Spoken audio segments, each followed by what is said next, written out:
Le podcast Entre deux chaises de métal vous est présenté par Table Rustique.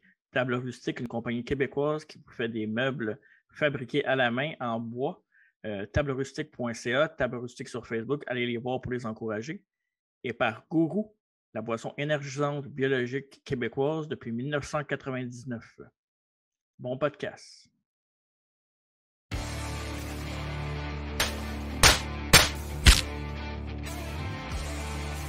Master.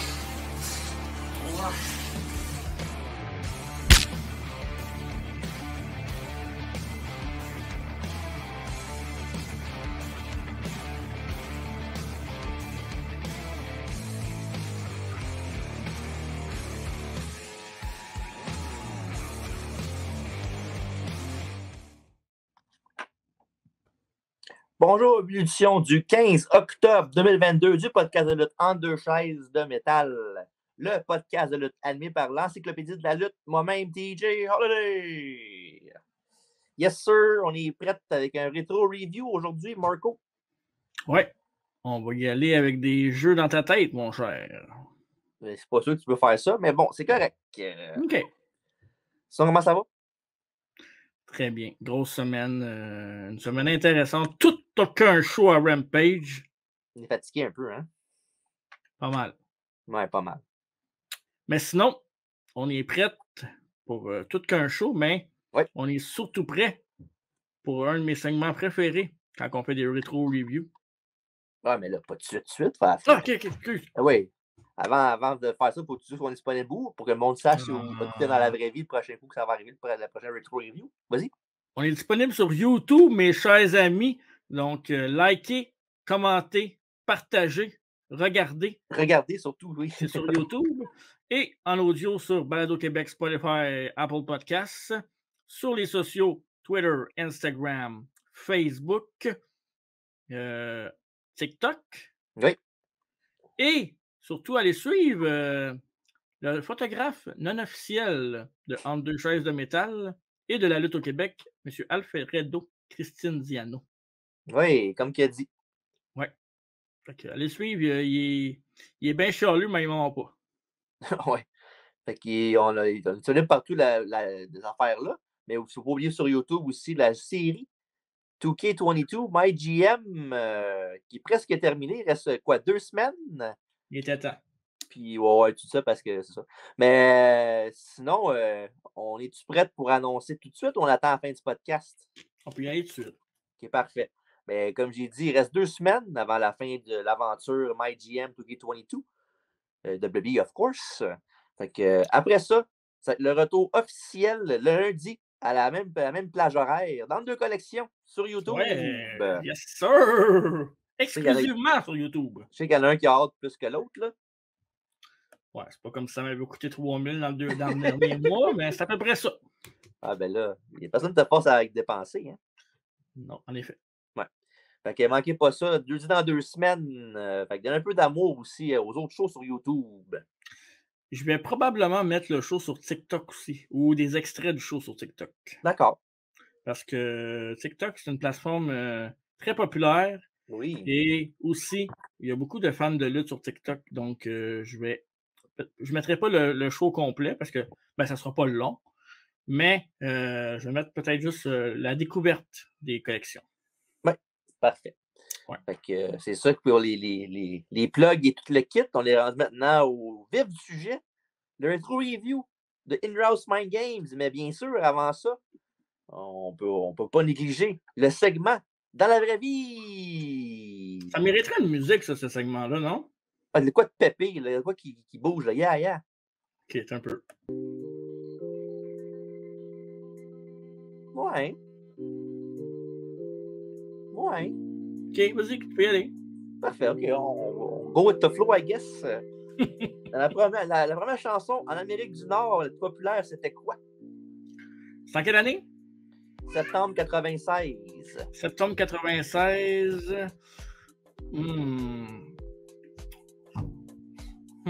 Donc, elle continue à jouer. Je vais dire... Non, c'est pas ça. Comment il s'appelait? OK. Je vais y aller avec les Venga Boys. Non, hein? Non, mais c'est quand même pas dans la même veine, mais il y a un mot qui est pareil dans la réponse. Non. En 96, là, il y avait de quoi qui balayait la planète au grand complet, pas juste l'Amérique du Nord et le Québec. C'était la Macarena! Ah, attends, on pourrait la mettre, ça, c'est... Tu es capable de la chanter? Oui, mais je le ferai pas. Okay, le mix des Bayside Boys, de Los Del Rio. Puis un fun fact sur cette chanson-là, ça va rester le numéro 1 en Amérique du Nord jusqu'au 9 novembre. Du 3 août au 9 novembre. Fait que, ouais. quasiment l'anneau complet. Quand j'ai dit que c'était une folerie dans la vie, ben, c'était vraiment ça pour vrai. C'était partout où tu regardais, il y avait Macarena. Dans les bars, dans les clubs, à TV, à côté de chez vous, à l'école, c'était partout. Ça ressemblait à quoi, Macarena? Non, je ne ferais pas. Anyway, pour ceux qui sont sur l'audio, il ne pourra pas le voir. Fait que ouais, pas faire ça un, pas le faire à l'autre. Il va falloir qu'il aille sur YouTube. OK, ouais. Aussi. Bref, première chanson québécoise maintenant. Ça, tu ne l'auras jamais, c'est sûr, parce que même moi, je ne l'aurais pas. Donne-moi l'indice. C'est une femme. Puis, Mitsu. Non. Okay. Puis c'est pas un nom commun, ben, là. Julie Mouse? Ben, c'est un nom commun, Julie Mouse, là. on peut durer longtemps, mais je peux te dire si tu veux. Dis-moi les. Une à une de Nanette Workman. Ben, Nanette Workman, c'est un nom commun. Ben, il n'y a pas grand monde que je connais qui s'appelle Nanette Workman. Non, mais il y a beaucoup de monde qui avait un Walkman jaune, par exemple. Ouais, c'est ça. Premier film au box-office nord-américain. 96, t'as-tu un indice? Parce que c'est dur, là, les années. Tout, c'est C'est sûr, c'est facile, je ne devrais pas deviner. Précis au mois de septembre. On fait, hey, à tous les fois que tu me fais un manège, on fait un show du mois de septembre, on ne dira pas ce qui est arrivé au mois de janvier 96, ça fait 6 mois de ça. Donne-moi un indice. C'est un film avec un trio de femmes comme actrice principale. Ah, Charlie's Angel. Non, c'est un petit peu plus loin, ça. Non, c'est le Club des Ex. Ouais, avec Bette Midler, entre autres. Ça, c'est pas un nom commun. Bette Midler? Ben, quand même. C'est très mid comme nom, comme dirait l'autre personne. Jeu vidéo sorti alentour, mais ça, c'est une petite catch parce que c'est pas un jeu vidéo, c'était une console vidéo. Sega Genesis? T'es-tu sérieux, $1,96? 96? Non, 7 jours plus tard, après le pay-per-view, est sorti. Tabarnak, le Sega Genesis, oui. Sorti en 91, 90, mais non, on va détruire ça. 7 jours plus tard, c'est quelque chose qu'on joue encore des fois et qu'on se rappelle avec beaucoup de nostalgie. Le Nintendo 64 est sorti une semaine après le pay-per-view. Une semaine après, c'est sûr que je l'avais. Ouais. En effet, ouais. Fait que, ouais, toi, c'est sûr que tu l'avais, toi. Bref, dans le monde du sport, là, je vais te dire tout ça parce que je ne devrais pas deviner, ça ne vaut pas la peine. Colorado Détroit. Hein? Colorado Détroit en finale de la Coupe. Les Braves d'Atlanta ont remporté la Série mondiale contre Cleveland à l'époque, non? Non, ou Yankees? C'est pas ça, c'est dans mon histoire que je veux dire. Là. Okay. Les Braves ont battu les Expos 8-2. Et puis, tu veux savoir qui avait la victoire ou la défaite? C'est deux noms que tu vas te rappeler quand je vais te dire, c'est sûr. C'est qui a gagné? C'est Atlanta? Atlanta, oui. John Smoltz ou Greg Maddux? Je pensais que c'était pour dire l'autre. Non, c'est John Smoltz. Ouais. John Smoltz, le gaucher. Ouais.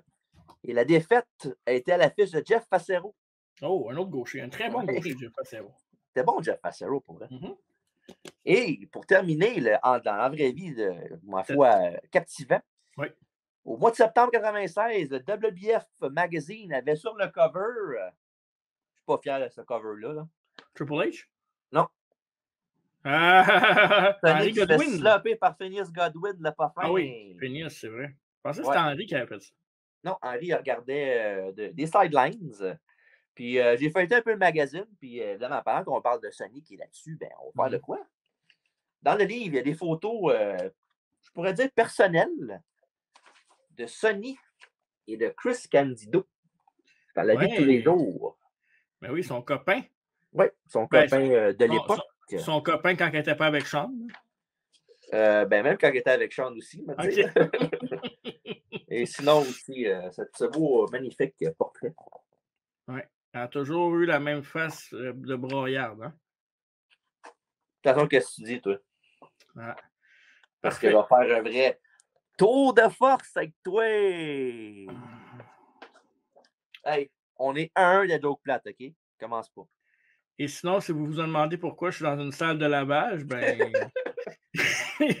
Il faut que les choses se fassent dans la vie. Hein? Ouais, c'est parce qu'il est tellement l'habitude de faire laver dans le quiz qu'il passe son temps là à cette heure. Bon. Bref, Parlant. c'était ça. Quoi? Oui? Ben, c'était ça le magazine du mois de septembre. Un magazine avec la couverture très pas fine. C'était pas le plus beau magazine que j'ai vu, en tout cas. Moi, je suis pas d'accord. Sony est dessus, c'est tout le temps beau. Ouais, un petit peu trop dans le 96 surtout, là. Ouais, à traîner la même photo. Puis veux-tu un fun fact aussi? Tu sais quel âge qu'elle avait en 1996, Sony? Elle avait 32 ans. Même pas proche. Elle avait 23 ans. Tabarouette. Hey, c'est la même âge que Zach Patterson, ça. Oui, elle était toute jeune. Fait que. Profite-en, ça passe. Ouais, ça passe très vite. Bon, on est prêt maintenant pour le rétro review. T'es-tu prête? T'es un peu. Ok, là, je suis prêt. Moi, je vais dans ta tête un petit peu avec les Mind Games. In Your House, le 10e In Your House de ce nom, et a eu lieu le 22 septembre 1996 du Core State Center de Philadelphie, en Pennsylvanie. Maintenant, qui est rendu le Wells Fargo Center. Fait que la veille de ma fête en 96, il y avait un beau pay-per-view de lutte. Je suis sûr que je l'ai pas vu. Il n'y avait pas la belle mascotte qui se faisait frapper par Demise dans ce temps-là. Hein? Gritty, non? Non. Bon, ouais, mais qui est fini au plancher après, par exemple? Screw the Miz. Puis à Star, c'est vrai, vite fait, là, il s'est rendu deux fois Grand Slam champion maintenant. Qui? Seth Rollins. C'est vrai, mais j'ai eu des plaintes suite à notre dernier podcast de DX avant que tu continues. On me dit que Slack sur le hate sur Triple H. Il y a beaucoup de monde qui m'ont écrit pour me dire ça. Il y a beaucoup de monde que la vérité choque, hein? Des fois, c'est plate. Mais bref, j'ai juste 2 mots à vous dire. On va faire attention. OK. C'est 3 ça, parce que. Ah ouais, commence pas, toi. Tu fais pareil, toi, avec. Bref, il y avait 4 matchs bonus. Ouais. 1 pour le free-for-all avant le gala et 3 après le show. Dans celui du free-for-all, Savio Vega a battu Marty Jannetty. Et après le combat, Justin Hawk Bradshaw est arrivé et il est venu attaquer Savio Vega, qui était un peu rivalité contre lui depuis une coupe de show. Parce que M. JBL, le futur JBL, était fâché de ne pas être sur le pay-per-view. Fait qu'il a pris. Il a pris son pouls. En tout cas, il était voir le gars et il a dit non, moi je vais être sur le pay-per-view. Fait que s'il faut que ça attaque, que ça arrive, moi le faire. Puis Marty Jannetty, il était avec Al Snow, accompagné des nouveaux Rockers, Steve Cassidy. Ouais. Quelque chose qu'on ne parlera pas trop, malheureusement. Parce que c'est ça. Puis ensuite, après le gala, Jake the Snake Roberts a battu Hunter Stanley, pardon. On voit qui est le vrai talent dans ce match-là. Jake Roberts, évidemment. Il y en a un qui a gagné à vie, puis l'autre qui essaie de rattraper sa vie, c'est correct. Bon, je vais mieux regarder Jake the Snake lutter que Triple H pareil. Bref, Farouk avec Sonny a battu Marc Mero avec Sable. Oh, le Mercuriel. Oui, le Wild Man. Et dans le mélange, pour terminer les Dark Match, Sid le Cinglé a battu Vader avec, bien sûr, Jim Cornette dans son coin. Puis un fun fact pour toi, juste pour toi en plus, que tu vas l'aimer beaucoup, ce fun fact-là. Le Stalker était supposé faire ses débuts ce soir-là, mais ça a été reporté dans des changements de plan. Et bien sûr, qui était le Stalker? DDP? Mais non, ça c'est plus tard, ça. Ouais. Non. Attends, ça me dit quoi, par exemple? Là, je te dis que c'est quelque chose que tu vas aimer, c'est quelque chose que tu parles souvent, non? Le Stalker, ça doit être Tatanka. Non. C'est qui? C'était le Stalker, Barry Windham. Ah, oui, Barry Windham. Ça, c'est l'oncle de Bray Wyatt qui est revenu récemment. Ouais, on sait bien. Hein? Celui qui va battre Roman Reigns. OK, ouais. Parfait. Bon, j'espère que non. C'est lui qui était champion quand il a gagné. Ça justement, c'est pour mettre les pendules à l'heure. Bon, c'est bon, d'une erreur à une autre. Félicitations. Tu vas rajouter? J'attends. Non, on est dans le rétro review. Pourquoi on parle de lutte moderne? Parfait, c'est bon. Je vais regarder ça rétro, OK? Intro du pay-per-view avec narration, évidemment, puis comme je fais souvent avec les In Your House, parce que In Your House, c'est vraiment un des seuls shows qui a vraiment tout le temps un intro avec de la narration vraiment longtemps. Là. Voici ce qui s'était fait dire sur ces lutteurs en partie. Sur Mankind, voici la face de la peur, l'esprit de la démence, celui qui sera peut-être le futur champion. Sur Shawn Michaels, priez que cet homme puisse stopper sa folie. Priez pour lui s'il ne le fait pas. Et ensuite, sur Taker et Goldust, parce qu'il y avait un match plus tard dans la soirée, évidemment, qu'on va parler tantôt. Dans le théâtre de l'esprit, le stade peut être perfide. Ses performeurs sont de véritables énigmes. Un est volatile et l'autre est bizarre. Il porte le masque de la déception, ça c'est sur Goldust. Il expose les peurs qui sont emprisonnées dans le cœur de ses adversaires. Des échos battus. Pardon? Ça c'est sur Taker. Non, c'est encore sur Goldust. Oh. Des égos battus sont son jouet favori. Sur Undertaker, cet homme n'a peur de personne. Il est l'ombre de la mort. Avec la puanteur de la trahison toujours présente, le cerveau de cette origine est à sa portée. Ce soir, un va s'incliner quand le dernier rideau va tomber. Et pour terminer, si les yeux sont sur la fenêtre de l'âme, quelle horreur sont-elles enfermées dans le sous-sol de l'esprit torturé de Mankind? Est-ce que sa sanité est prise dans un labyrinthe de folie? Ou est-il un soldat volontaire dans le royaume de la noirceur? Tabarouette, on dirait un poème. Bravo, tu as eu 8,4 sur 10. Mais finalement, c'est pas fini, encore un petit paragraphe. OK. Dans la lumière, il y a de l'espoir. Un champion au corps viril, à volonté incomparable. Dans son champ de bataille habituel, il a accompli les plus grands honneurs. Mais quand la guerre commence dans le psychisme et que la sanité lutte contre la démence, qui survivra? Est-ce que le champion continuera de vivre son rêve ou va-t-il se réveiller dans le cauchemar de Mankind? Voilà, c'est fini. Et tous les parents te remercient. Les enfants sont couchés. Hold your applause. We're back for more after the show. Ben là, je vais juste traduire. Pourquoi tu me chicanes en disant que c'est pas bon? C'est pas ma faute. Je n'ai pas dit que c'était pas bon. Je t'ai dit que les enfants étaient couchés. Ben pourquoi ils sont couchés? Parce que c'est plate que ce que je dis? Non, parce qu'ils écoutent le podcast, les parents. OK. C'est bon. Les commentateurs de la soirée sont Vince McMahon, Jim Ross et Monsieur Perfect. Pourquoi tu dis bouh? Vince McMahon. OK, ouais, OK. Et on va tout de suite au match numéro 1. Justin Hawk Bradshaw avec l'oncle Zebekiah contre Savio Vega dans un combat de strap des Caraïbes. Oui. C'est-tu Zeb Coulter, l'oncle? En effet, oui. Zeb Coulter ou Dirty Dutch Mantel aussi, évidemment. Que je vois souvent sur YouTube, là, il y a sa propre chaîne avec ses commentaires. Là. Je le vois souvent popper dans mon feed. C'est intéressant. Allez voir ça si vous voulez voir qu'est-ce qu'il en pense de la lutte en général. Là. On s'en fout. Allez voir Deux chaises de métal en place. Ben oui, non, tu peux faire les deux. Il n'y a pas un ou l'autre. C'est un, c'est tout. Bon, OK, parfait. Le but du match, c'est qu'il faut toucher les 4 coins en succession. Et les 2 lutteurs sont attachés un à l'autre avec la strap. Fait qu'il n'y a pas d'issue de sortie. Non. Et Savio Vega est invaincu dans ces combats-là. Entre autres, à In Your House 8, Beware of Doug, où il a battu un certain Steve Austin. Évidemment, le match où si Austin perdait, ben, Ted DiBiase partait de la WWF. Et bon débarras. Non, je te niaise. J'aime Ted DiBiase ne me dérange pas, je te niaise là-dessus. J'espère, là. Là, un moment donné, ça va faire. Il y a quand même des limites. Là. Hey! Ted DiBiase, je l'aime. Il est bon. Le bullying sur le podcast, ça va faire? Pas du bullying, c'est de la discussion musclée. T'es rendu payé comme moi. Non. Ben moi, c'est parce que j'ai des raisons. Toi, tu n'as pas de raison. Tu es juste un hater normal. Ben oui. Mais c'est pas grave, on s'aime quand même. Parle pour toi. Okay. C'est ça que je fais aussi. Okay. Bref, lui et Bret sont en rivalité depuis le mois de juillet. Et le match ce soir est à cause, évidemment, que j'ai dit tantôt, l'attaque du futur JBL sur Vega au Free for All. Et avant de commencer, on a interview time avec Kevin Kelly et Savio Vega. Vega dit à Justin Hawk que si tu voulais être sur le pay-per-view, ben là, tu l'es. J'espère que tu es prêt parce que je vais te fouetter derrière. Et après ça, ils fonce directement pour son entrée. Ouais, ben il a beaucoup parlé en espagnol aussi, puis il n'a pas dit de chiffre, fait que je sais pas ce qu'il a dit. Ouais, ça, c'était drôle. Merci. Vega fonce au ring, mais Bradshaw s'en occupe et le fouette à plusieurs reprises. Et éventuellement, ils sont liés ensemble. Savio choke, Justin Hawk Bradshaw choke Savio Vega en bas du ring avec la strap. Évidemment, sauf que là, Vega est comme à côté sur le poteau, fait qu'il tire la strap sur le coup qui est sur. En tout cas, il n'est pas en bonne position, M. Vega, là-dessus.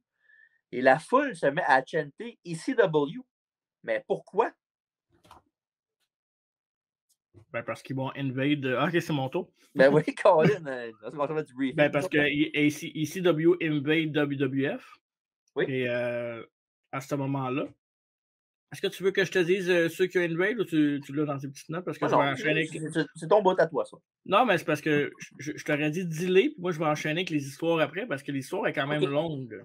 Ben, c'était le Sandman et Tommy Dreamer avec, entre les deux, Paul Heyman. Ouais, c'est ça. Fait que dans le fond, ça, c'est juste avant l'Attitude Era, mes chers amis. Et Ouais.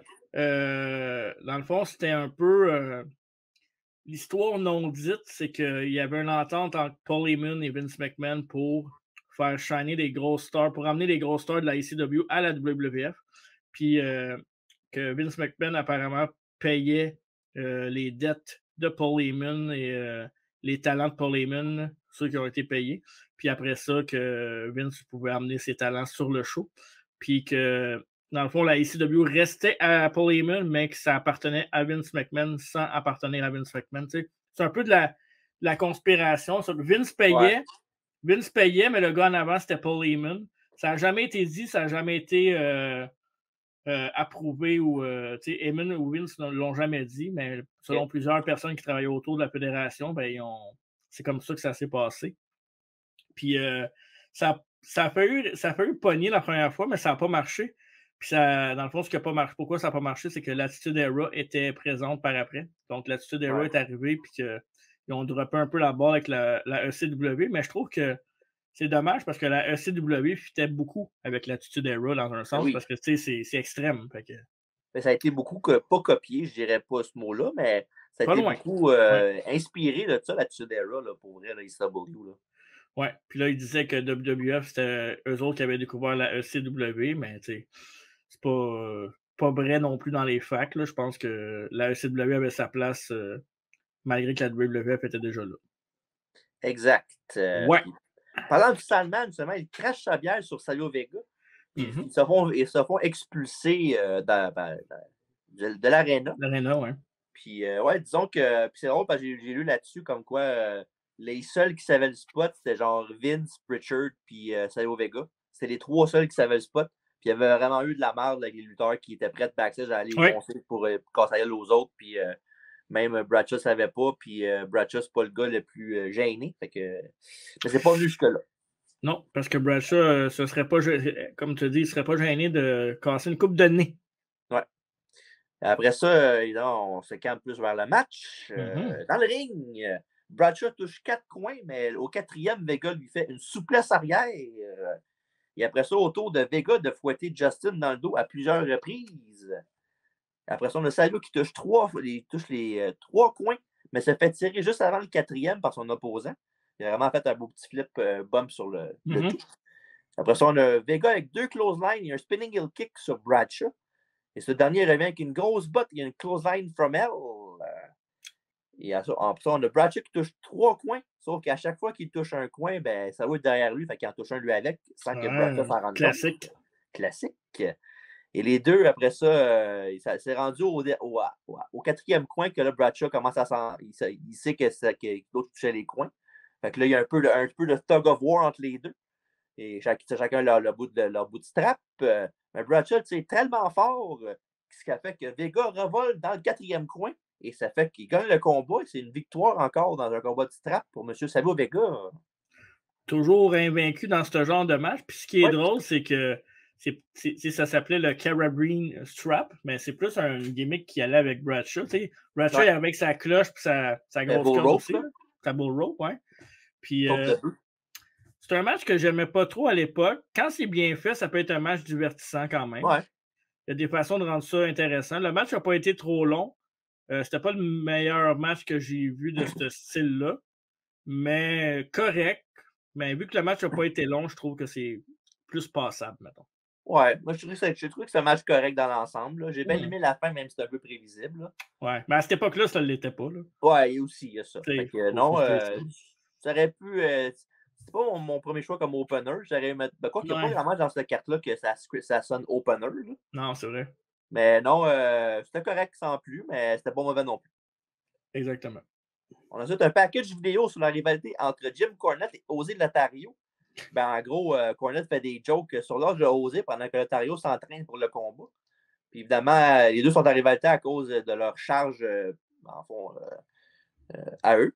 Sean avec Osé et évidemment Vader avec Jim Cornette. Fait que c'est pour ça qu'ils feudent un contre l'autre. Puis parlant de ça, je trouve ça vraiment bizarre là, de voir les deux managers arriver sur la toune de lutteur tout seul. Tu sais, voir Vader arriver, pas Vader, mais Cornette arriver sur la toune de Vader avec son gros soute rouge, c'est drôle, mais voir Lotario avec Sexy Boy, là, Sexy Ouais. Boy, he is not. Non, un grand ami de Shawn Michaels, Ouais. José. Oui, fait que officiellement, match numéro 2, Jim Cornette contre Osé Lotario. Wow! Ouais. Et pendant l'entrée de Cornette, il y a de la commotion backstage, un brouhaha en quelque sorte. Oh! Et on voit Savio Vega se faire attaquer par Kevin Nash et Scott Hall. Ah, non, non, Rick Bogner et Glenn Jacobs, excusez. C'est différent un peu, je trouve. Ouais, déguisés en Razor et Diesel. Fake Diesel, fake Razor, exact, ça, j'allais te reprendre. Ouais. Et leur reveal s'est fait le lendemain à Raw, le 23 septembre, pour mon 10e anniversaire de naissance, Lucky Me. Mais sans joke, là, pour vrai, allez voir le segment, là, parce que, tu sais, oui, c'est là, c'est un pet à l'église, là, le reveal, là. Mais la promo de Jim Ross avant, c'est il fait une promo heel, là, vraiment, qui blase WWF Vince McMahon. C'est vraiment bon pour vrai. Là. Allez voir ça. OK, parfait. Ça te dit rien pour vrai? Non. OK. Je te montrerai ça directement après. On le regardera ensemble. Okay, pour ce qui est du con. Ouais, quoi? Non, je l'ai dit. J'ai très hâte. Je suis sûr que oui. Pour ce qui est du combat, c'est très court. Lotario domine les procédures et après un coup de poing, c'est terminé. Les gagnants du combat au Lotario, rien à signaler. Et quand tu dis très court, j'aimerais préciser 56 secondes exactement. Ouais. J'aimerais qu'on ne compte pas dans les pires matchs et dans les meilleurs matchs de la soirée. Je ne l'ai pas fait. Parfait, c'est excellent. Je suis très d'accord avec toi. Non. Et là, on monte d'un cran, par exemple. Backstage, on nous montre la WF Superstar Line où Mark Merrow, Sable, Farouk et Sonny discutent au téléphone.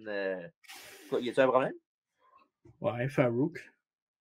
Non. Y a-t-il un problème? T'aurais dû dire Sable. Pourquoi? Ben, parce que, tu sais, oui, joli, mais je suis plus diverti par les trois autres. Tu savais que j'étais bien chum avec Brock, moi? Oh, ouais, toi et Brock, vous allez souvent à la chasse en Saskatchewan ensemble. Hein? Ben, c'est ça. Là, c'est le temps de la chasse, fais attention. Pas peur de lui. On peut le prendre demain matin. Mais okay. Dis-le pas, s'il te plaît. Okay, ouais. Puis je vous jure que c'était pas moi au téléphone avec Sonny. Là. C'est vraiment. Il parle en fond, c'est parce que le lendemain à Raw, il va y avoir un match avec ces deux lutteurs-là. C'est comme une finale de tournoi pour le titre intercontinental vacant à cause de la blessure d'Ahmed Johnson qu'il avait eu au rein. Fait que, ils vont s'affronter dans la finale pour le combat, pour le titre intercontinental. Fait que là, ils font un peu la promotion du combat en train de parler sur Superstar Line. Puis en plus de ça, ben, comme on l'a dit tantôt, il y a un dark match après le show entre les deux. C'est Farouk qui gagne. Mais je peux vous dire que c'est pas Farouk qui a gagné en bout de ligne, c'était Mark Merrow qui a gagné le titre intercontinental le lendemain à Raw. Très bon choix. Oui. Après ça, on a. Ben, les deux ont été un bon choix, pour vrai. Là. Farouk ou Mark Merrow. Là. Ouais, je suis plus un fan de Merrow. Ben, avant le WCW, je t'aurais dit la même affaire, mais avec WCW, je pense que j'aime. Ben, Mark Merrow, c'était bon, WCW. Les deux sont très bons. Là. Ouais, il y en a un qui a un casque bleu, puis l'autre, il y a juste un petit casque noir en cuir. À WWF. Ouais, qui rentre la tune de J. Brian Pillman arrive pour une entrevue in-ring. Quoi, c'est la même affaire, c'est le whip, mais c'est la même affaire. Fuck. Pillman avait promis que Bret Hart serait là ce soir. Après ça, on nous montre une promo de Bret qui traite Pillman Owen de menteur. C'est malade. Bret qui se plaint encore, miracle. Non. L'autre compte des mensonges sur lui. Il n'a pas jamais dit qu'il était pour être là. C'est pas ta faute à lui si les autres, c'est des menteurs. Hey, Bret était là, puis Sonny était là dans le même show. Ben, il était pas là, non. Il était pas là, Bret. Ah non? Là, tu jumps mon Billy Gunn, mais non, il n'est pas là. Et après ça, Ron Pillman après qu'on a vu l'affaire de Bret Hart qui dit que c'était pas vrai, Pillman bâche la ville de Philadelphie, évidemment, comme un bon heel le fait si bien, et amène le roi des cœurs, Owen Hart, à la reine. Owen Hart dit qu'il pensait que Bret avait accepté le fait qu'Owen était meilleur que lui, puis qu'il était le temps de laisser la place au vrai lutteur des Hart. Mais malheureusement, non. Puis il dit qu'il a traité Owen et Pillman de menteur, mais dans le fond, c'est lui qui a plus peur que d'autres choses. Puis il trouve que c'est déplorable et même gratuit qu'il ait dit ça de Pillman et d'Owen. Mais Owen dit après ça il pense que la vraie raison pourquoi il n'est pas là, c'est parce qu'il a peur de Steve Austin. Puis right on cue presque. Pillman amène Stone Cold maintenant. Et Austin dit qu'il savait qu'il ne viendrait pas parce qu'il craint Stone Cold, un peu ce qu'Owen vient de dire il y a quelques minutes. Et dans un très bon call, Austin dit que si tu mets la lettre S devant le mot Hitman, tu as son opinion parfaite de Bret Hart. Ça, même moi qui est Bret Hart, là, c'est un assez bon call pour vrai. Là. Vraiment bon. Puis il a bien raison en plus. Bon, je n'irai pas jusqu'à dire ça, mais bon. Austin fait un challenge à Bret et il dit qu'il va lui botter les fesses because that's the bottom line, que Stone Cold said so. Avant que toute la foule le dise là, à l'époque. Fait que voilà. C'était-tu dans le même bout où il y a eu l'invasion de Pillman chez Austin ou le contraire, là, quand Pillman est devenu fou par après? Là? Avec les gars, avec le gun? Là? Non, évidemment, c'est un petit peu avant. Là. Je pense pas que Pillman a pu entrevue avec si le gars il aurait été chez eux avec un enveloppe. Non, mais ça, c'est le avant, mais ça s'en allait vers ça tranquillement. Bon, oui, c'est arrivé au mois de novembre à peu près. C'est ça, exact. Un petit peu avant sur Survivor Series, ça. Fait que c'est ça pour ça. Fait que c'est ça. Fait qu'une petite promo rapido presto de Owen, Pillman et Austin, qui était correct. C'était pas. Disons qu'il y avait des bonnes personnes pour faire une petite promo. Là. Ça aurait été qu'avec d'autres mondes, ça aurait peut-être pas aussi bien passé, mais c'était pas. Ouais, exact. Après ça, plus tôt dans la journée, on a Mark Henry, un tout jeune Mark Henry, qui a visité Philadelphie. Évidemment, il a visité la Cloche de la Liberté et la statue de George W. Washington aussi.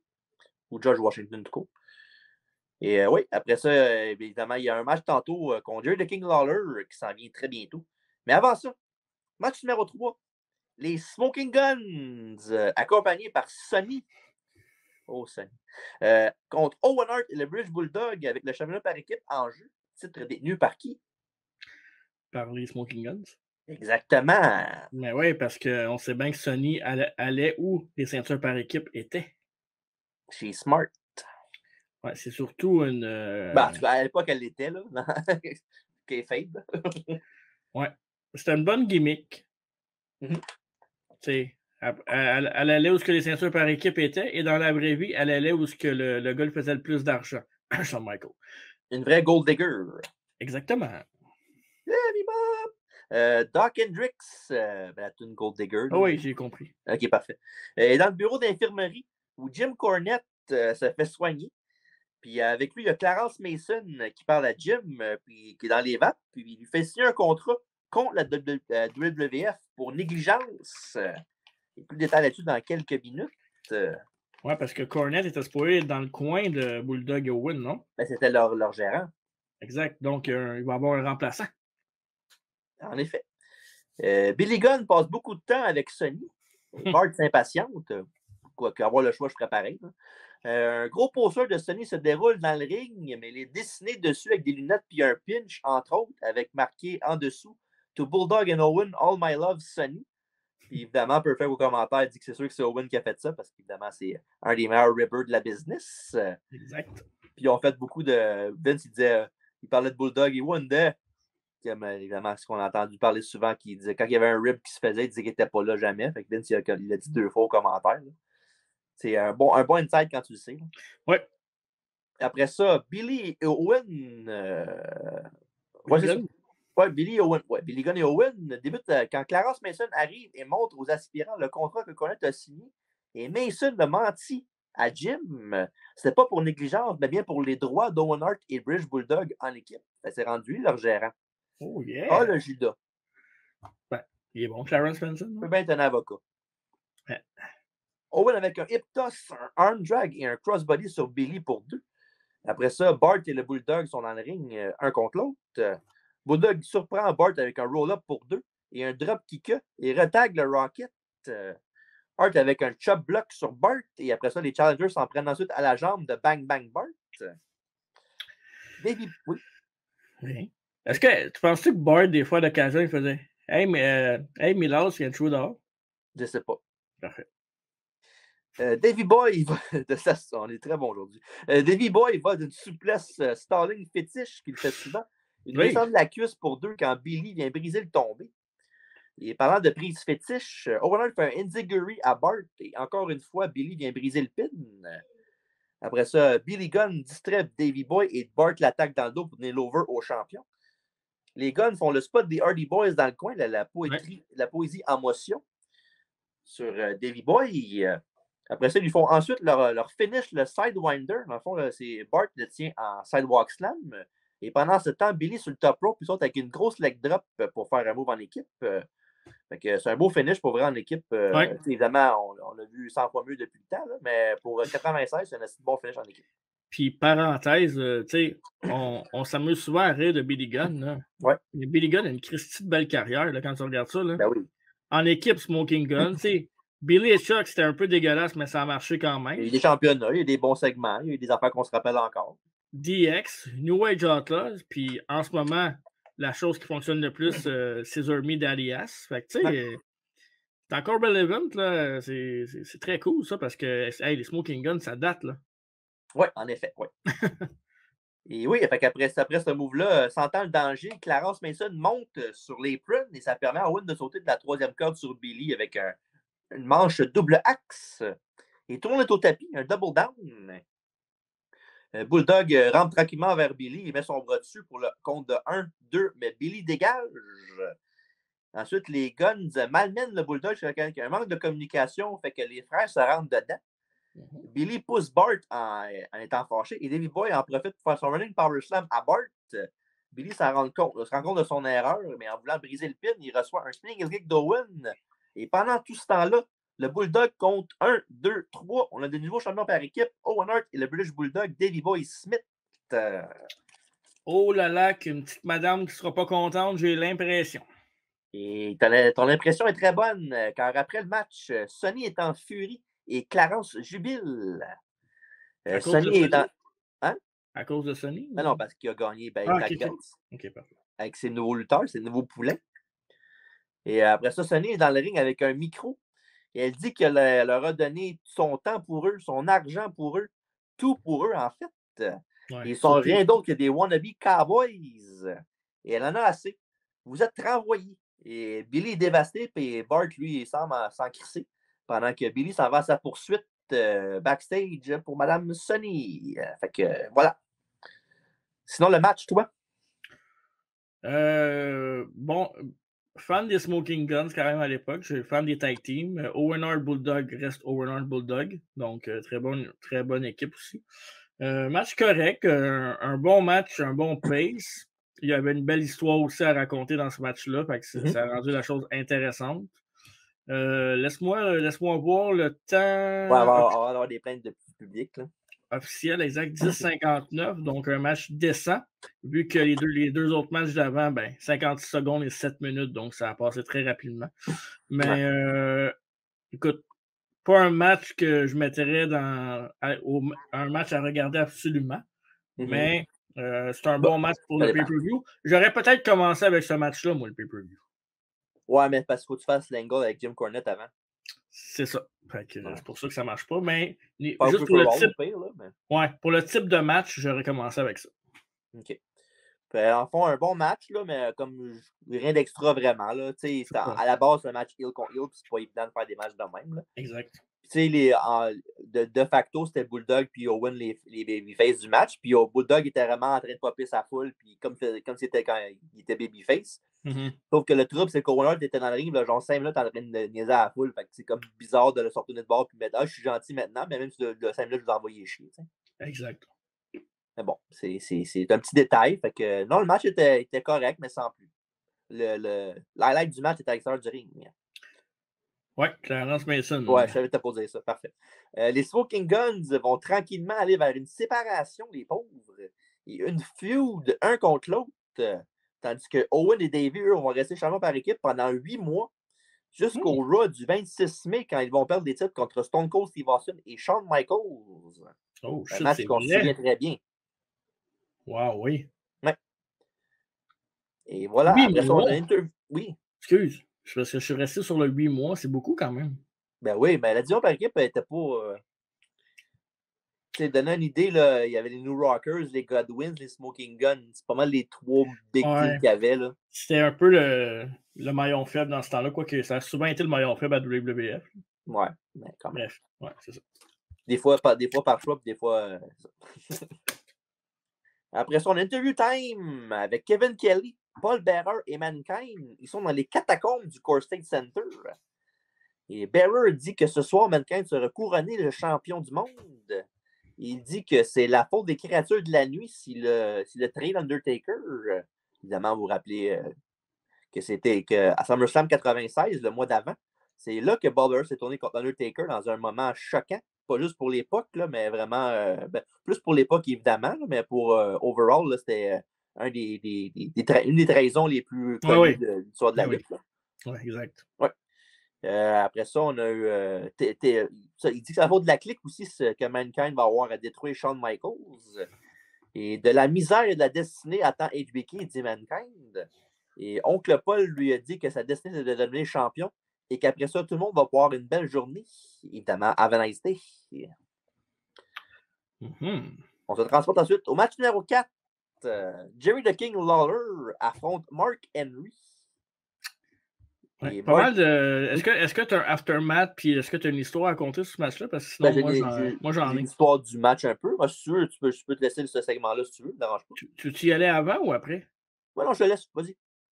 C'est ça, c'est que Mark Henry était une recrue verte à l'époque. Il était aussi si je ne me trompe pas, un champion olympique. Oui. Ou en tout cas, il n'a jamais gagné de médaille. Non, c'est ça. Ouais. Il était dedans pareil. Il était dedans pareil, puis c'était un peu comme le Gabe Stevenson d'aujourd'hui. C'est que la WWF le regardait de loin, et de près, mais en tout cas, de près et de loin. Puis ils ont offert un contrat très, très, très lucratif à Mark Henry pour rejoindre la WWF. Puis ça, je le sais parce que... Pas qu'il y ait la WCW non plus. Pour qu'il y ait la WCW aussi. Puis j'ai écouté, évidemment, j'écoute souvent le Busted Open podcast. Puis Mark Henry en a parlé il y a quelques semaines de ça. Puis en plus, pendant ce contrat lucratif-là, la WWF a essayé de mettre Mark Henry dehors ou se séparer du contrat à quelques reprises. Mark Henry n'a jamais voulu, évidemment, parce que il y avait tout le fromage, le gâteau, puis l'argent, le moton. Donc, petite histoire sur Mark Henry qu'ils voyaient gros dans leur soupe, mais qu'ils ont vite pensé à s'en débarrasser. Mais Mark Henry a quand même fait un méchant de bonne run à WWF, WWE. Là, je dis ça comme ça, là, mais parce que je ne sais pas si on va le faire un jour. Mais Mark Henry, ça pourrait être une affaire intéressante à faire une vidéo sur lui. Là. Il a quand même été là longtemps pour vrai, puis il a été poussé souvent. Oui, il a été poussé souvent. Ça a été long avant qu'il soit un champion mondial. Ça a pris quoi, 10 ans? Oui, mais je te dirais qu'on va... Je ne sais pas si je vais faire une bio, mais comme je l'ai souvent dit, on va faire une bio sur la nation à un moment donné et on parlera beaucoup de Mark Henry à ce moment-là. Parfait. Puis, en gros, dans le fond, la storyline, c'est Mark Henry a été signé un contrat récemment. Puis, il s'est mêlé du Jerry Lawler. Il y avait un match à SummerSlam contre Jake the Snake Roberts. Puis, à la fin du match, Jerry Lawler était vraiment sur le cas de Jake Roberts pour son alcoolisme et tout. Là, il niaisait avec la boisson. Puis, il avait gagné le match, puis il avait comme attaqué Roberts après. Puis Mark Henry est venu aider Roberts. Fait que c'est comme ça que la rivalité a commencé entre Mark Henry et Jerry the King Lawler. Ouais. Puis Jerry Lawler, là, on peut quasiment dire que c'est le MJF de l'époque. Il était très cru. Il allait loin, Lawler. Là. Non, c'est mais il était moins bon dans le ring que. Ça dépend quel style de lutte que t'aimes. C'est ça, c'est une autre époque, mais il était très. Il faisait bien sa job, il faisait bien son travail. C'est un bon lutteur quand même, Jerry Lawler. Exactement. Ouais. Puis à l'épisode de Superstars, plus tôt dans la journée, Lawler a lancé un café sur Mark. Et aussi, ça te fait mal? Moi, j'ai rien senti. Okay. Moi, je l'aime chaud, fait que c'est correct. Comme ton verre de lait. Fatigant. Aussi, dans le Free for All, le roi a giflé Mark Henry au visage avant de se sauver le pissou. Fait que c'est ça. Évidemment, alors, comme tu dis, Lawler MJF de l'époque, évidemment, il arrive avec un micro pour son entrée. Quelque chose qu'il faisait tout le temps dans ses matchs de WBF.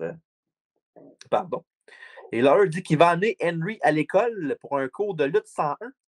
Il rajoute aussi que Mark va mouiller son pantalon à cause de lui. Puis c'est le premier combat télévisé de Mark Henry qui avait 24 ans à l'époque. Fait que c'est jeune. On va tantôt parler de Sonny qui avait 23, Mark Henry avait 24. Fait que... Ouais, puis il n'y avait pas d'expérience en lutte. Là. Lui, c'était vraiment purement olympique, ses affaires. Ouais. Puis Lawler dit qu'il va prouver que son adversaire n'a pas d'affaire dans un ring de lutte, qu'il ne pourra même pas se défaire d'une simple prise de tête. Et la foule est derrière Henry. Et Mark se défait d'un headlock avec une clé de bras sur Jerry. Il le pousse face première au tapis dans le coin. Et après ça, on a une épreuve de force. Pas une épreuve de force, mais on voit la force de Mark Henry avec un press slam de toute beauté sur Lawler. Après ça, Lawler court dans les cordes et charge Henry qui se tasse et Jerry frappe la barricade de plein fouet. Puis pour vrai, ça va être un méchant bruit pour vrai. Là, puis Lawler est correct, là, mais quand tu vois pas qu'est-ce qui se passe, tu entends juste le bruit de la barricade. Là, tu penses que c'est pété à gueule solide et que c'est cassé le cou, mais il est correct. Puis tu sais, Jerry Lawler, c'est quand tu commences un gars green comme Henry, tu veux un vétéran avec une grand gueule qui est capable de vendre ta salade. Ouais, ben c'est justement Jerry Lawler, là, il a vraiment aidé beaucoup là-dessus. Là. C'est lui qui a fait beaucoup de matchs contre The Rock avant qu'il devienne de Rocky Maivia, qui était Flex Cavana à l'époque. Il a fait beaucoup de matchs contre lui qui l'a vraiment aidé jeune dans sa carrière, pour vrai. Là, Lawler était... tout le monde a passé par Lawler, ou presque. À Memphis, dans sa fédération. Là, fait que... Exact. Ouais. Après ça, on a eu... ça, en bon vétéran, Lawler cache un objet dans sa main sans que le ref Jack Doan le voit faire. Et quand il défie Henry avec une épreuve de force, ben, il frappe la recrue avec l'objet dans son poing, 2-3 fois. Et après ça, Henry encaisse, il finit par se fâcher. Et pas trop longtemps après ça, finit le King en le plaçant sur son épaule en soumission. Un genre de torturac backbreaker, si on veut, pour sa première victoire à son premier match. Un vrai prodige. Et après la décision, l'efficacité des New Rockers arrive à attaquer Mark Henry de dos. Mais Henry le garoche en bas du ring assez facilement. Même chose pour l'autre moitié de l'équipe, Marty Jannetty. Et après ça, Hunter Stemsley arrive et un peu plus de succès que les Rockers, mais à peine. Et Henry le press slam sur les Rockers en bas du ring. Qu'un des jobbers, surtout Hemsley. Là, tu peux en faire une affaire personnelle, c'est ça? Est-ce que je me trompe ou à l'époque c'était un jobber, Hunter Stemsley? Il n'y a pas tant que ça. Ben oui, là, c'est un peu plus après ça qu'il a commencé à gagner des matchs. Là. Mais avant ça, c'était un jobber.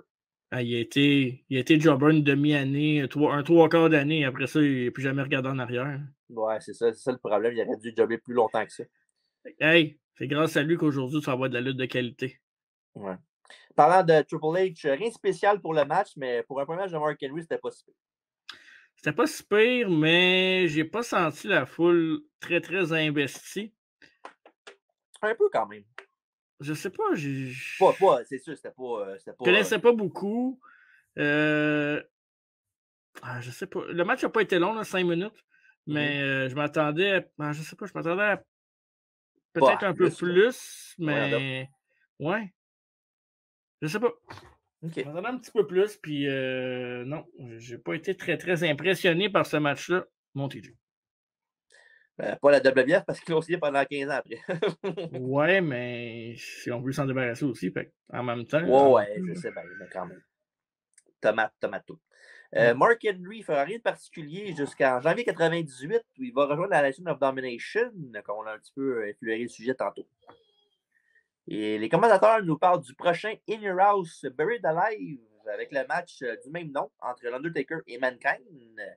Et allez écouter le review de ce In Your House-là qu'on a fait sur toutes les plateformes sauf YouTube. Sur YouTube, il n'est plus là en ce moment, mais on va travailler là-dessus. Un jour, il va revenir. Ouais, YouTube sont pas fins. Ils nous laissent pas. On peut pas avoir de fun sur YouTube. On a quand même pris des images du pay-per-view, mais bon. Je sais pas si t'écoutes YouTube, là, mais tiens. Fuck you. Je sais pas si t'écoutes YouTube, là. Il y a la personne qui s'appelle YouPito, c'est ça? C'est ça. Arrête de rire des gens. Ben là, c'est parce qu'il y a personne qui s'appelle YouTube, parce que je cherche, là. C'est pas. Tu sais, à ça, il y a toutes sortes de noms qui existent. Promo package sur le prochain combat entre Taker et Goldust. Et comme j'ai dit tantôt, après SummerSlam 96, où Goldust, Taker s'est fait tourner dessus par Mankind, mais surtout Paul Bearer. Goldust a aidé Mankind dans sa rivalité contre l'Undertaker. Lui s'était même battu dans un casquette match à Beware of Doug et aussi à International Incident. Est-ce que c'était là qu'il y avait le cercueil en or? Oui. Oui, c'est ça. Et Goldust a gagné le combat de cercueil avec l'aide de Mankind. Et Taker a gagné l'autre International Incident. Fait qu'ils sont égales 1 dans leur série de matchs. Fait que le rubber match est maintenant. Avec le match numéro 5, Goldust avec Marlena contre l'Undertaker dans un match de rideau final, le Final Curtain. Oui. Tu vas me demander c'est quoi un match Final Curtain, mais je vais te dire tout de suite avant que tu continues avec ce que tu voulais dire. Ouais. C'est un match sans DQ et sans count-out. Fait qu'il doit y avoir un gagnant par soit tombé ou soumission. Rien de moins. Parfait. Mais je voulais juste faire une petite parenthèse pour dire que c'est les 2 meilleurs personnages créés dans le monde de la lutte, selon moi.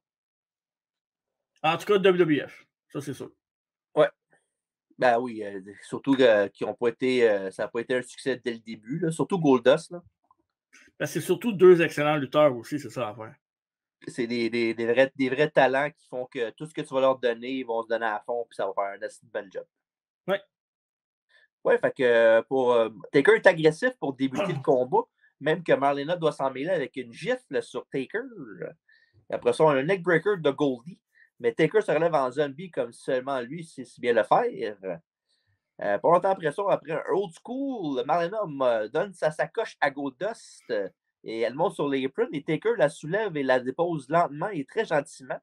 Mais quand elle se retourne vers Goldust, il reçoit de la poussière dorée dans les yeux et Goldust va sur l'offensive. À l'extérieur du ring, Goldust envoie la face de Taker sur la table des commentateurs et l'arbitre les compte à l'extérieur, même si ce n'est pas de DQ ni de count-out. Une petite erreur de jugement de Tim White là-dessus. Et après ça, on a Goldust qui souplexe Taker pour 2 et après ça, il lui fait un low blow. Et après un whip de Goldie dans le coin, Taker revient avec des coups de poing en rafale et avec un uppercut pour terminer ça. Et Goldust revient avec un beau power slam pour 2. Vraiment un des gars qui fait les plus beaux power slams de la business avec Randy. Là. Moi, je suis capable d'avouer quand c'est vrai. On a un double down avec des close lines. Et après ça, on a Goldust qui s'en va au top rope, mais Goldust la grippe par la gorge, lui fait un méga chokeslam direct du coin juste dans le milieu du ring. Et après ça, le Deadman fait son tombstone par driver et évidemment, c'est 1, 2, 3, c'est terminé. Victoire de l'Undertaker. Quoi, il n'a pas dégagé du Pearl Driver? Pas encore, ça a pris vraiment du temps avant que ça arrive, ça. C'est vrai, hein? Ben, en même temps, il fallait rendre le personnage crédible. Déjà que c'était pas évident à l'époque de rendre ce personnage-là crédible. C'est qui le premier qui a dégagé du Tombstone? C'est pas Shawn Michaels pour vrai. Il est sûr qu'il y en a d'autres avant ça. Je penserais pas, non. Hogan, peut-être? Mais non, Hogan, la première fois qu'il l'a fait, c'était sa chaise, puis... Non, après même ça, pas. il y a d'autres matchs après ça. Il n'y a pas juste un match contre... Non, je sais. Mais non, je pense pas qu'Hogan ait dégagé. OK. Shawn Michaels? Je pense que c'est Shawn. Mais parce que Shawn Michaels, c'est... Moi, j'avoue que Taker a lutté pour longtemps par après ça. Peut-être, ça se peut. Shawn Michaels, c'est fin 96, là, début 97? Non, quand je parle de Shawn Michaels, moi, je parle de la second run, là, quand c'était WrestleMania. Là, je parle pas avant ça. Là. Mais non, il y a quelqu'un qui a dégagé du Tombstone avant ça. Je sais pas. Je vais checker mes recherches là-dessus. Moi, j'ai 2 noms en tête. Shawn Michaels ou Nathan Jones. Je doute que ça va être Nathan Jones. OK, parfait. Mais sinon, un match qui m'a surpris un peu, là, pour vrai, quand j'ai vu que c'était qui dans le match, tu sais, oui, c'est des bons lutteurs, là, on l'a dit tantôt. Je m'attendais de quoi de genre de plus tôt puis méthodique, même un petit peu ennuyant. Mais pour vrai, là, tu sais, je dis pas que c'est un chef-d'œuvre non plus, là, mais c'était bon quand même. Ça m'a surpris comme match. Ouais. Moi, ça m'a pas surpris. OK. Mais j'étais content de voir que c'était au-delà de mes attentes, mon cher TJ. C'est bon, parfait. Fait que tout thumbs up. Oui. Taker va conduire sa guerre avec Mankind, tandis que Goldust, lui, sera contre Mark Merrow dans les prochaines semaines. Intéressant. Oui. Après ça, l'interview time avec Kevin Kelly et le champion actuel, Shawn Michaels. Shawn Michaels. Oui, en effet. HBK niaise en disant qu'il n'y a pas grand-chose dans sa tête, fait qu'il ne peut pas vraiment faire des jeux de tête avec lui. Shawn dit qu'il ne sait pas comment dealer avec quelqu'un comme Mankind, mais qu'il va falloir qu'il apprenne sur le tas. Puis après l'entrevue, il y avait les commentateurs parlent ensemble, puis Vince et M. Perfect disent qu'ils trouvent vraiment que Shawn Michaels a l'air nerveux, puis que c'est pas le Shawn qu'il y a d'habitude. Fait que un petit hook pour le match pour ceux qui écoutent à la télévision. Mankind est devenu l'aspirant numéro 1 pour le titre après sa victoire contre Taker à SummerSlam 96 dans le Boiler Room Brawl, que j'ai parlé de 3 fois tantôt. Fait que c'est comme ça qu'il était l'aspirant numéro 1 au titre de Shawn Michaels. Fait que le match est maintenant. Match numéro 6. Shawn Michaels avec Ozzy Lothario contre Mankind avec Paul Bearer, évidemment pour le titre WWF en jeu. Et on a des druides qui amènent un cercueil au ring et c'est Mankind qui sort du casquette. Et après un cactus clothesline, les deux se retrouvent en bas du ring et Mankind enlève le matelas du ring, en l'extérieur du ring, matelas bleu. Classique Cactus Jack. Oui. Mais Shawn l'a vu venir, fait qu'il dropkick le tapis sur Mankind, fait qu'il tombe au sol. Puis Shawn fait son futur Finn Balor en faisant un double foot stomp pendant que Mankind est à terre. Au moins, il vote de Sling Blade, au moins. Superbe crossbody de HBK sur Mankind du coin. Et ensuite, Shawn slam la tête de l'aspirant sur le ciment exposé. Évidemment, à Mankind, hein, faut qu'il fasse au moins 3-4 bombes de 2 par show. Mm-hmm. À son honneur aussi. Ben, met son opposant over, puis ça augmente l'intensité et surtout l'histoire du match. On entend souvent cette expression-là, mais là, c'est pas du ballet. Exact. Oui. Et pas longtemps après ça, Michaels est prêt pour la douce musique de mâchoire, mais Mankind se garoche en bas pour l'éviter. Et dans le ring, les deux manquent de communication et Shawn est fâché et les deux vont au sol pour se frapper. En fait, ce spot-là, ça a été planifié par Mankind et Shawn avant, quand ils ont fait leur planification de match, parce qu'ils voulaient rajouter une petite touche, pas shoot, là, mais parce que Shawn, il faisait souvent ça, des petites crisettes là, pendant ses combats. Là. On l'a vu plein de fois avant ça. Ouais. Fait qu'ils ont inclus ça dans le match pour faire une petite touche de plus de shoot. Là. Pour rendre crédible le Asshole Shawn. C'est ça. Parce que c'est quelque chose qu'il faisait souvent. Fait qu'il a dit, on va profiter pour mettre ça là-dessus. Fait que, c'est quand même le fun. Pas tous les matchs, il faut qu'ils soient crisp, puis tous les moves soient parfaits non plus. Là, sinon, ça devient un peu redondant. Mankind approche la table des Espagnols vers le ring, mais Shawn saute par-dessus avec un beau dive par-dessus la table. C'était vraiment un beau spot pour vrai. Tu n'étais pas assis à la table des Espagnols, toi, à ce moment-là? Non, j'étais pas là, malheureusement, mais ils m'ont appelé. J'avais de quoi faire cette journée-là. Ouais, t'avais surtout... mon party de fête, hein, j'imagine. T'avais surtout 10 ans. Ouais, aussi. Mais j'étais très fluent en espagnol à l'époque, quand même. C'est vrai. Ocho! C'est vrai, Ocho, c'est Jericho, à ce puis moi. Mankind, après ce spot-là, Mankind se fait souplexer par Shawn. Jambe première sur les steps de métal. Aïe, aïe. Et après ça, Shawn travaille ensuite sur la jambe du challenger. Et éventuellement, Mankind s'en sort avec un stun gun sur la 3e corde. Et après ça, Mankind, dans une affaire que vous avez sûrement peut-être vu, même si vous n'avez pas vu le match, Mankind se stab la cuisse pour se réveiller le bas du corps. Un vrai fou. Personnage à la perfection, ce Mankind. J'adore. Oui. Tu parlais tantôt de Goldust et Taker, mais il n'est pas loin de lui avec. Oui, juste en arrière de Bray Wyatt. T'as le droit. Ton corps, ton choix. Mais il est meilleur Mankind. J'aime mieux Mankind en tant que lutteur que Bray. Bray, c'est sa faiblesse dans l'hierarchie de la lutte, c'est qu'il n'a pas fait de grands combats. Ouais. Et évidemment, c'est Bray Wyatt, et la cloche sonne. C'est là qu'il perd son. Dans le sens que tout est beau, tout est parfait jusqu'à la cloche sonne. C'est pas mauvais, mais il faut qu'il travaille là-dessus. Ouais. Mais bon, c'est pas tout le monde qui a tout au complet non plus. Hein. Il a juste appelé Barry Windham, il va l'aider. Ouais, tant qu'il appelle pas son père. Mankind a l'avantage. Il envoie Shawn en bas du ring avec un coup de pied. Et Michaels s'est placé dans les marches, devant les marches, assis. Puis quand Mankind fonce, le champion se tasse et c'est encore les jambes de Mankind qui écopent. Après le match, là, il y avait de la misère à marcher, c'est sûr. Là. Ben oui, mais d'après moi, il n'y a pas grand match qui marchait comme toi après lui. Non, vraiment pas. HBK fait un croc en jambe à Mankind qui tombe visage premier sur les marches encore une fois. Les marches, c'est rendu un tag team partner de Shawn Michaels. Les deux sont sur le tablier de la reine quand Mankind charge Shawn, mais qui s'enlève encore du chemin. Puis Mankind frappe la barre de métal qui tient le poteau et le turnbuckle. Puis évidemment, après ça, il va être en bas du ring. Mais Michaels projette Mankind dans les cordes et la tête de Foley est prise. Il a fait le flip puisque la tête est pognée dans les deux cordes. Ça, c'est un spot que j'aimais pas voir. Non, vraiment pas. Et ça n'a pas empêché Mankind de faire son mandible claw à Shawn quand il est arrivé un petit peu trop proche. Sauf que, heureusement pour Shawn Michaels, il a réussi à puncher Mankind pour qu'il puisse tomber de l'emprise de la corde pour qu'il se libère de ce mandible claw-là. Et après ça, évidemment, ça a donné un petit cue dans la tête de Shawn Michaels de dire OK, peut-être qu'il faudrait se travailler sa main, peut-être, pour pas qu'il me passe cette prise-là encore. Il faisait pendant quelques minutes. Et après ça, Mankind sort de ça avec un DDT des bras barrés à son opposant pour un compte de 2. Et après ça, un autre spot classique de Mick Foley, évidemment, avec le Paul Derrick en tirant le maillot. Ouais. Et ça donne aussi un compte de 2. Et ça à 3 reprises, évidemment, le fameux genre, je le compte 3 fois, même s'il a dégagé la première fois. Là. Ça a-tu déjà marché dans l'histoire de la lutte? Je pense pas. Faudrait que ça marche à un moment donné. Ça serait fou que ça marche à un moment donné.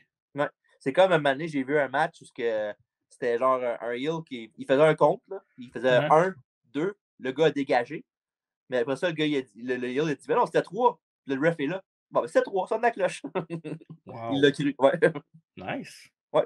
Fait que j'ai pas vu ça. Ça fait longtemps, ça date, là, mais j'ai déjà vu ça. Ça avec, c'est rare qu'un arbitre croit le heel. En fait, c'est pas rare, mais qu'il croit à 100%, puis ça fonctionne, puis on passe à autre chose, c'est très cool. Mais c'était pas une grande fédération, c'était pas WCW, quoi que ça aurait pu arriver eux autres, là, on sait jamais. Là. Surtout à l'époque. Là. Mais bon, c'est quand même un spot le fun à voir. Là. Si vous ne l'avez pas vu, j'essaie de le trouver, puis on verra. Et après ça, un comeback de l'enfant briseur de cœur, pardon. Il monte au 3e, crossbody sur Mankind pour 2. Et Michaels y retourne, mais Mankind le fait tomber paquet premier sur le coin. Et Baxter, on entend sonner crier. Mankind tente une souplesse arrière du coin, mais là, Shawn tourne ça en sa faveur en se retournant sur Mankind. Et Mankind passe à travers la table, pareil comme nous sur YouTube. En bas du ring aussi. Un spot vraiment impressionnant pour vrai. Là, en fond, ils sont dans le back suplex, puis Shawn il renverse son corps pour tomber en crossbody un peu sur Mankind. Puis les deux tombent de plein fouet. Surtout Mankind, là, tu vois sur la reprise que c'est pas Mankind qui a pris le choc, mais en même temps, c'est normal aussi. Là. Mais non, vraiment un très beau spot pour vrai qu'ils ont fait là-dessus. Et après ça, parlant de beaux spots, Mankind est sur le 3e corps avec une chaise, mais le champion aussi en a une. Puis il était placé sur, en fond, presque dans le milieu du ring. Puis pendant que Mankind est sur la 3e corde avec la chaise, Shawn saute sur l'autre chaise, fait un super kick sur la chaise qui va dans face de Mankind. Encore un esti beau spot pour vrai. Ça fait une couple de fois, je dis ça là, dans ce match-là, mais c'est vraiment impressionnant ce qu'ils ont trouvé dans leur tête là, pour faire dans ce match-là. Ouais, on dirait que c'était comme deux minds de lutte qui étaient pas faites pour être ensemble, qui a été matchés, puis ça a fait une chimie incroyable. Je pense que Mankind il avait vraiment hâte d'affronter Shawn Michaels. Là. Surtout plus que Shawn avec Mankind, je pense. Là. Ouais, puis c'est un défi aussi pour un gars comme Shawn qui fait des très très bons matchs d'affronter un gars un peu avec un style unorthodoxe. Comme le salon de confort. Exactement. Jamais de tort. Et après ça, évidemment, après ce super kick-là, Shawn va tranquillement pour un tombé, mais Vader arrive pour le DQ, malheureusement. Et après la décision, Shawn sort Vader avec un gros forearm dans la face. Ça permet à Paul Bearer de frapper Michaels de dos avec l'urne derrière la tête. Et Sid le cinglé arrive et lui et Vader se battent jusqu'au backstage. Pendant ce temps-là, Bearer réveille Mankind avec l'urne, évidemment, comme faisait avec Taker dans le temps, avec un genou à terre. Et Foley me fait le mandible claw à Shawn et demande au cercueil de s'ouvrir, mais dans un revirement inattendu. C'est Taker qui est dans le cercueil, méchant gros pop pour ça. Ouais. Il arrive, puis il tabasse Mankind, puis il crisse en bas du ring, puis il va à sa poursuite, pas juste de lui, mais de Paul Bearer aussi. Fait que, quand même, un très beau spot. Là, c'est plein de beaux spots là-dedans, d'affaires vraiment intéressantes. Puis ce que je trouve fun là-dedans, c'est que plus tôt dans le match, je ne l'ai pas dit dans mon résumé, là, mais plus tôt dans le match, il rouvre le casquette, puis il n'y a rien dedans. Pour montrer qu'il n'y a personne, ouais. Exactement, pour que la surprise soit encore plus grande quand ils font le reveal après le match. Fait que vraiment un beau clin d'œil pour vrai, c'est très bien pensé. Oui, il y a un DQ, mais l'histoire est tellement forte, puis le pop de Taker qui vient comme tout nous faire oublier la fin du match avec un DQ. Ouais. Évidemment, quand c'est après l'intervention de Taker, il reste quand même 5 minutes de pay-per-view. Ils ont rempli ça avec Shawn qui célèbre avec la foule, avec sa clique. Et évidemment aussi le recap vidéo du show qu'on vient de voir, In Your Spine Games. Fait que c'est ça qui termine le pay-per-view. Et sinon, moi, je trouve que c'est un main event presque parfait, là, pour vrai. Là. Je l'avais vu à l'époque, je m'en souvenais pas tant. Okay. J'avais lu que c'était un classique. Je l'ai réécouté parce que des fois, on a tendance à dire « Ah, c'est un classique, ah, c'est un C'était pas la match première fois que tu voyais ce ceci. » match-là? Non, c'est la deuxième OK. fois. OK. Puis, quand je l'ai vu, j'ai fait comme « OK, oui. Écoute, pas grand-chose que j'ai pas aimé de ce match-là. Je veux pas vendre la mèche pour nos matchs de la soirée, mais Ouais, ben là, si tu écoutes le podcast depuis le début, ce sera pas trop dur, je pense. Hein. non, fait que très, très bon match entre deux lutteurs qui ont aucunement le même style. Puis comme tu as dit, je pense que un gars comme Mankind, tu sais, il avait affronté d'autres bons lutteurs dans sa carrière, des Sting, des gars de même. Un gars comme Sean, tu sais, c'était vraiment le lutteur de l'heure, là, tu sais. Fait que oui, je pense qu'il y avait hâte, puis ça a paru pas à peu près. Puis, à mon avis, je pense que c'est le meilleur match de l'histoire, vraiment, qu'il n'y a pas eu de gagnant décisif dans le match. Là. Oui, il y a un DQ, il y a un gagnant, mais il n'y a pas eu de compte de 3 ni de soumission. Là. Vite de même, là, dans ma tête, il y a genre peut-être un match qui pourrait pas à côté, mais qui est dans le même veine à peu près. Là. Il y avait un match à SummerSlam, je pense, 2001. C'était Austin contre Kurt Angle, puis ça avait fini en draw, je pense. Puis Angle avait la face en sang, puis tout. Ouais, c'était bon, ça, je me souviens. Ouais. Puis, ce match-là était vraiment bon. C'est pas mal les deux seuls matchs que je te dirais qu'il n'y a pas eu de gagnant décisif, puis qui était vraiment si bon que ça. Mais allez voir ce match-là tout de suite là, si vous avez la chance, là, parce que c'est vraiment.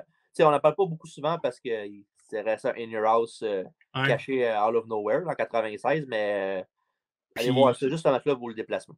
Il est super facile à trouver sur YouTube. C'est quand tu regardes In Your House Mind Game sur YouTube, c'est quasiment juste de ce match-là qui parle. Donc, allez voir ça. Puis, est-ce que es-tu prêt à dire quasiment que c'est le meilleur match de Mankind en carrière, ça? Bon, oui, c'est son meilleur match. Oui, hein? C'est son meilleur match. Hein? C'est pas évidemment son meilleur match, on veut. Son meilleur moment. Là, son go-to, mettons, quand tu penses à Mankind, c'est le Taker avec King of the Ring 98 LNSL, évidemment. Oui, mais le match, là, peu. Match, c'est bell to bell, c'est vraiment le meilleur match qu'il a fait de sa carrière, à mon avis. Oui, je suis d'accord avec toi là-dessus. Ouais. Mais ça n'enlève rien à. Non. Il a toujours fait des bons matchs, Mick Foley. Là, surtout quand la WWF, là, ça a été pas tout le temps Jojo, là, mais en général, il faisait des bons matchs. C'est parce que l'affaire avec Foley, c'est qu'il a toujours fait des bons matchs, mais on se rappelle de lui pour ses moments.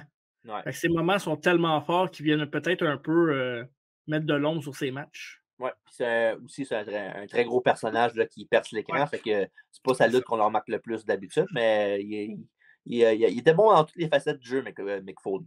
Oui. C'est un des rares que sa gimmick est tellement forte, mais que sa lutte peut quasiment accoter sa gimmick aussi. Là, fait que... Ouais. Mais tu sais, on parlait de Bray Wyatt tantôt.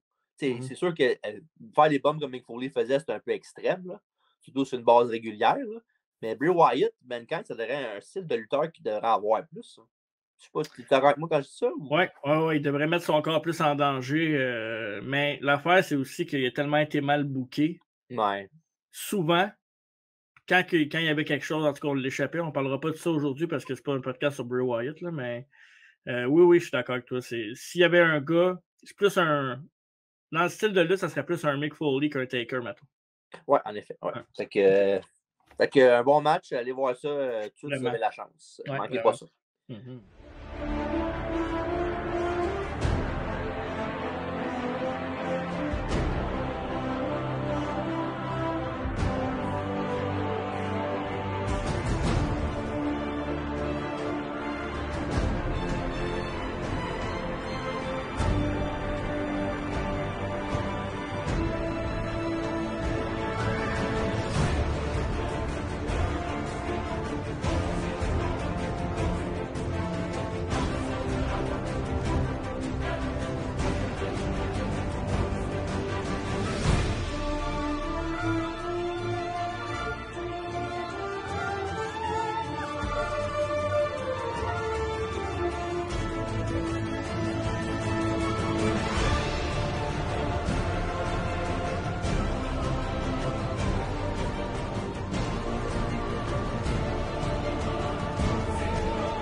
Ben là, c'est un peu facile de savoir qu'est-ce qu'on va avoir comme match of the night, là, mais on peut le dire quand même. Fait que, es-tu prête avec ton match of the night? Ouais, on a le même, hein?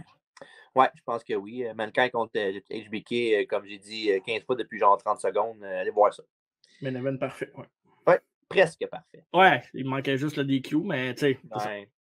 En même temps, oui, il y a un DQ, mais le reveal à la fin était nice. Ouais, Fait que ça a comme compensé un peu. Là. Et sinon, pour le pay match de la soirée, je vais te laisser commencer pendant que je prends une gorgée d'eau. Je vais y aller avec. Je vais aller avec Jerry Lawler contre Mark Henry pour ma part.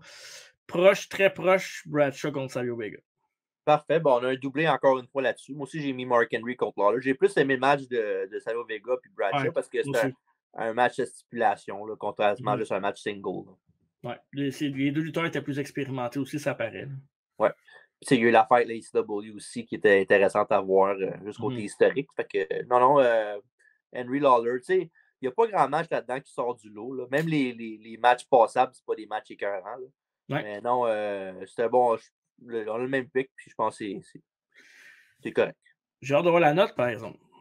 Mais la note, moi, je peux commencer, je peux la dire en premier. Là. Ma note est vraiment. C'est comme une note en deux temps.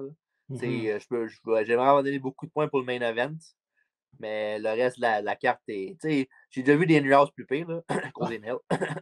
Mais non, je vais dire, je donne à Henry House Mind Game la note de 6,5 sur 10. Ben, mon cher TJ, on va aller avec un triplé parce que tu donnes aussi la note de Mind Game 6,5 sur 10. Ouais. Je donnais genre 4,5 au show, puis 2 juste pour le match de main event. Là. Quasiment, ouais. Ouais, moi aussi, je suis pas mal là-dedans. Je ne pouvais pas donner 7 parce qu'on a donné 7 à des pay-per-view qui étaient supérieurs vraiment à Mind Game. Je me fie à ça. Là. Mais ouais, juste pour le main event, ça pourrait quasiment être 6,5 juste le main event rendu là. Ouais, dans ça. Ou 7 au total, 6,5 pour le main event, puis 5 pour le reste. C'est ça. Fait que, wow, hein? On est pas mal la même avis sur ce show-là. Ben, des fois, il y a des shows plus faciles à noter que d'autres aussi. Là. Ouais, mais habituellement, on a tout le temps une petite affaire, mais là, je pense qu'on a. 1,5 de moins, genre. Ouais, on est proche quand même. On est proche. Ben, c'est ça qui arrive des fois pas dans la vraie vie, ça c'était tantôt, mais c'est ça qui arrive, hein. Fait que Inner House Mind Games, comme on l'a dit tantôt, un bon show, mais rien pour écrire à sa mère. Non, on n'écrira pas à notre mère, mais on peut aller voir le main event partout sur YouTube ou sur le network ou sur un site de streaming quelconque. Et Dailymotion, ils viennent de vous le donner. Puis sinon, ben, avant de donner le rendez-vous de la semaine prochaine, TJ, moi, je vais vous donner rendez-vous pour à travers la table de la semaine prochaine, parce qu'à travers la table de la semaine prochaine, ben, ça va être un résumé de ce qu'on a vécu à Toronto. Je pense pas qu'on va avoir d'invités, mais on peut rester surpris, on ne sait jamais. On est prêt si jamais ça arrive. Mais ça va être ça la semaine prochaine. Ça va être un résumé de notre trip à Toronto de Rampage de AEW Canada, parce qu'on va aussi jeter un coup d'œil sur Dynamite. Fait nos impressions, les coups ratés, les bons coups, il va en avoir. Ouais. Fait que ça va être ça pour à travers la table. Et samedi prochain, mon cher TJ, je te laisse y aller. Est-ce que tu le sais? Parce que moi, j'ai pas le calepin que moi. Ah, pour vrai? Non? OK, ben je pense que je me rappelle. Là. Je pourrais te. C'est sûr? Ben ouais. Tu peux checker dans ton petit. Ben, c'est le même cahier. Je coupe rien au montage. Moi, je te le dis. Oui, c'est bien, hein. OK, je l'ai. Mais là, c'est parce que l'affaire, j'espère que tu vas t'en rappeler, mais que je le dise, parce que sinon, ça va être tough. On a une bio la semaine prochaine au podcast. Ah, c'est la semaine prochaine? Oui, c'est ça. J'aurais peut-être dû rien dire, finalement. Hein? Ah, ben, très content, pareil, de cette bio-là pour le mois de l'Halloween, si on veut, en parenthèse. Oui, fait que pour l'Halloween, on a fait un petit brainstorm, là, une couple de semaines, puis on a dit quel lutteur qu'on pourrait parler pour l'Halloween? Quelqu'un de maquillé, quelqu'un de masqué, quelqu'un de mystérieux. Mais je pense qu'on a trouvé un peu de tout dans ce bio-là. Fait que c'est un lutteur encore actif aujourd'hui à la AEW. Si ça ne ring pas un bell maintenant, ça ne sonnera jamais aucune cloche dans votre tête. Et c'est Sting! It's Sting! Yes, mon Tony. Fait que, ouais, non, fait que la semaine prochaine, c'est ça qu'on a au podcast. Puis la semaine d'après, ça va être. Tu fatigué, toi? Non, Sting, ça va être long. Oh, il y a ça. T'attendais pas à ça, hein? J'étais pas sûr si c'était cette semaine ou l'autre d'après, mais c'est correct, c'est bon, on va travailler fort. Mais l'autre d'après, ça va être Halloween Havoc 95 avec la World Championship Wrestling. Restez aux aguets et écoutez, nos derniers podcasts sont disponibles partout. Ouais. Commentez, écrivez-nous, n'hésitez pas. On aime ça vous lire, on aime ça vous répondre. Puis C'est ça. Le mois d'Halloween achève. L'année achève aussi. Oui, c'est vrai. Les vacances, ça va être le fun. Les vacances. En tout cas. Bref, fait que c'est ça. Fait que merci Marco d'avoir été avec moi aujourd'hui pour le Retro Review de In Your House Mind Games. C'est DJ. Ça fait plaisir. Fait que, mesdames, messieurs, merci beaucoup d'avoir été là. Fait que, gardez le sourire. La vie est trop courte pour être fâché. Allez, va!